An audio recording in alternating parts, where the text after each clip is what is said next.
नमस्कार दोस्तों, स्वागत है आप सभी का आज के मुख्य समाचार के इस वीडियो में, जहां हम आपके लिए हर दिन लेकर आते हैं देश और दुनिया की तमाम बड़ी खबरें। एक एक करके 50 बड़ी खबरों को सिर्फ 10 मिनट में जानेंगे। वीडियो के साथ अंत तक बने रहें। साथ ही आपसे एक छोटी सी रिक्वेस्ट है, अगर आपने अभी तक इस वीडियो को लाइक नहीं किया तो लाइक जरूर कर दे। साथ ही वीडियो के नीचे दिए गए इस लाल रंग के सब्सक्राइब बटन को दबा ले और इस घंटी को भी दबाएं, ताकि आपको दिन भर की बड़ी खबरों की जानकारी लगातार मिलती रहे। तो चलिए दोस्तों, वीडियो को फटाफट शुरू करते हैं। तो पेट्रोल डीजल को जीएसटी में लाने पर घटेगा टैक्स का बोझ, केंद्र और राज्यों के रेवेन्यू में होगा इजाफा। नितिन गडकरी। जी हां, केंद्रीय मंत्री नितिन गडकरी ने कहा कि पेट्रोल डीजल और अन्य पेट्रोलियम प्रोडक्ट्स को सिंगल नेशनल जीएसटी व्यवस्था के तहत लाने से इन प्रोडक्ट्स पर टैक्स कम होगा। इससे केंद्र और राज्य दोनों के रेवेन्यू में भी वृद्धि होगी। गडकरी ने कहा कि वित्त मंत्री निर्मला सीतारमण को अगर राज्य सरकारों का समर्थन मिलता है तो जरूर पेट्रोल और डीजल को जीएसटी के तहत लाने की कोशिश करेंगी। उन्होंने कहा कि जीएसटी परिषद में राज्यों के वित्त मंत्री भी सदस्य है। कुछ राज्य पेट्रोल और डीजल को जीएसटी में लाने के खिलाफ है। अगर पेट्रोल और डीजल को जीएसटी व्यवस्था के तहत लाया जाएगा तो इन उत्पादों पर कर कम हो जाएंगे और केंद्र और राज्य दोनों का रेवेन्यू बढ़ेगा।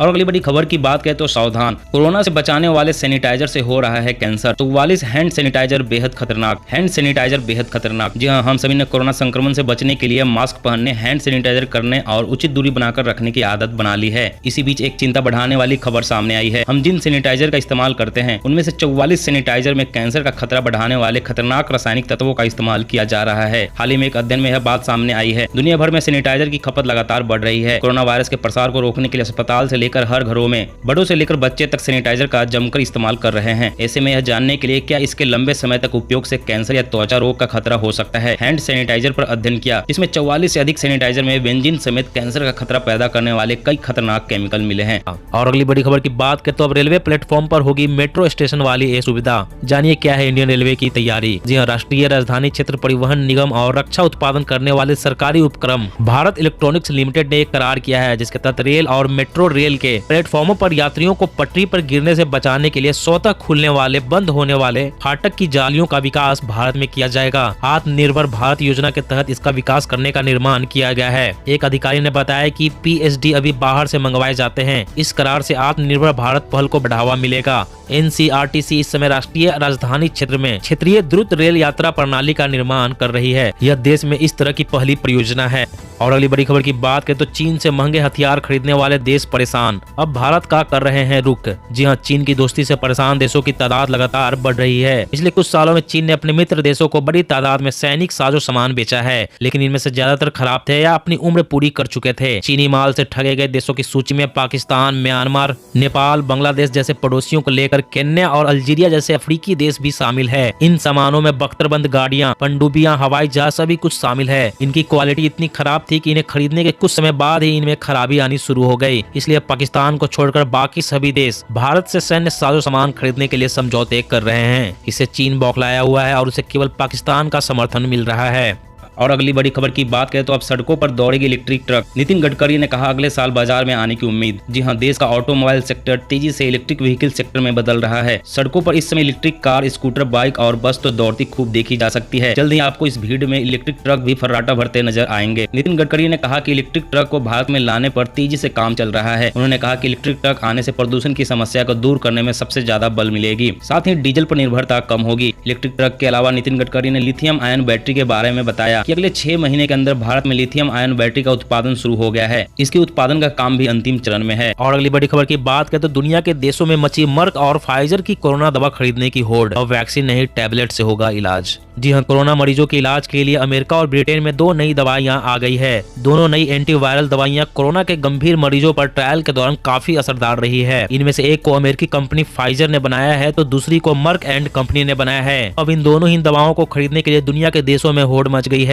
दुनिया के कई देशों में इन दोनों ही दवाओं का ऑर्डर दिया गया है। ब्रिटेन ने हल्के से मध्यम लक्षण वाले कोविड-19 रोगियों के इलाज के लिए मर्क की एंटीवायरल गोली के इस्तेमाल को मंजूरी दी। ब्रिटेन दुनिया का पहला देश है जिसने एक एंटीवायरल को मंजूरी दी है। इसे कोविड-19 के इलाज के लिए घर पर ले जाया जा सकता है। और अगली बड़ी खबर की बात करें तो 1 लाख की घूस लेते पकड़े गए तहसीलदार, डर के मारे जला दिए 20 लाख रुपए। जी हां, राजस्थान में भ्रष्टाचार निरोधक ब्यूरो की एक टीम ने पिंडवाड़ा के तहसीलदार को 1 लाख रुपए की रिश्वत लेते गिरफ्तार किया। यह जानकारी ब्यूरो के एक वरिष्ठ अधिकारी ने दी। अधिकारी ने बताया कि आरोपी पर्वत सिंह द्वारा रिश्वत की राशि पिंडवाड़ा के तहसीलदार कल्पेश कुमार जैन के लिए लेने की बात स्वीकार करने पर जब ब्यूरो की टीम तहसीलदार के निवास पर उसे गिरफ्तार करने पहुंची तो उसने अपने घर के दरवाजे बंद करके भीतर देकर करीब 15 से 20 लाख रुपए की भारतीय मुद्रा जला भी दी। उन्होंने बताया कि तहसीलदार को गिरफ्तार कर लिया गया है। तहसीलदार ने 500 रुपए के नोटों की गड़ियों को गैस चूल्हे में जलाने की कोशिश की। दोस्तों, ऐसे बेईमान तहसीलदार को क्या सजा मिलनी चाहिए, नीचे कमेंट में जरूर बताएं। और अगली बड़ी खबर की बात करें, हर कोविड वेरिएंट से बचाव करेगी नई आरएनए अणु थेरेपी, कमजोर इम्यूनिटी वालों पर भी कारगर स्टडी। जी हाँ, कोविड-19 महामारी का सटीक इलाज तलाशने के लिए दुनिया भर के वैज्ञानिक इस वक्त रिसर्च में जुटे हैं। इसी क्रम में अनुसंधानकर्ताओं ने ऐसे आरएनए अणु की पहचान की है जो शरीर की वायरस रोधी शुरुआती रक्षा प्रणाली को प्रेरित करता है और चूहों को कोविड-19 बीमारी के लिए जिम्मेदार वायरस SARS-CoV-2 के कई स्वरूपों से बचा सकता है। यह अध्ययन उन लोगों में कोविड-19 के नए उपचारों का मार्ग खोल सकता है जिनका प्रतिरक्षा तंत्र कमजोर है और उन विकासशील देशों के लिए किफायती थेरेपी उपलब्ध करा सकता है जिनकी टीके तक पहुंच कम है। वहीं वायरसों के कई प्रकारों से होने वाले संक्रमणों की गंभीरता को सीमित कर सकता है। और अगली बड़ी खबर की बात करें तो पॉल्यूशन सर्टिफिकेट यानी PUC पर लापरवाही पड़ेगी भारी, RC हो जाएगी सस्पेंड। जानिए सरकार क्या करने जा रही है बदलाव। जी हाँ, गाड़ियों के पॉल्यूशन सर्टिफिकेट यानी PUC को लेकर आमतौर पर हम ज्यादा गंभीर नहीं होते और न ही नियमित रूप से गाड़ियों का प्रदूषण चेकअप कराते हैं, भले ही गाड़ी कितना ही धुआं क्यों न फेंक रही हो। लेकिन अब यह सब नहीं चलने वाला। PUC सर्टिफिकेट्स को लेकर सरकार ने एक बड़ा फैसला किया है। पॉल्यूशन अंडर कंट्रोल यानी PUC को अब सभी गाड़ियों के लिए पूरे देश में यूनिफॉर्म बनाया जाएगा। साथ ही PUC को नेशनल रजिस्टर से लिंक भी किया जाएगा। विशेषज्ञ बोले अभी भी हर जगह मौजूद है कोरोना वायरस। आपकी गाड़ी का प्रदूषण स्तर कैसा है, इसके लिए आपको एक निश्चित समय के बाद गाड़ी के प्रदूषण की जांच करानी होगी। अगर आप नियमों का उल्लंघन करते हैं तो भारी भरकम जुर्माने के साथ रजिस्ट्रेशन सर्टिफिकेट यानी RC और परमिट को भी निलंबित कर दिया जाएगा।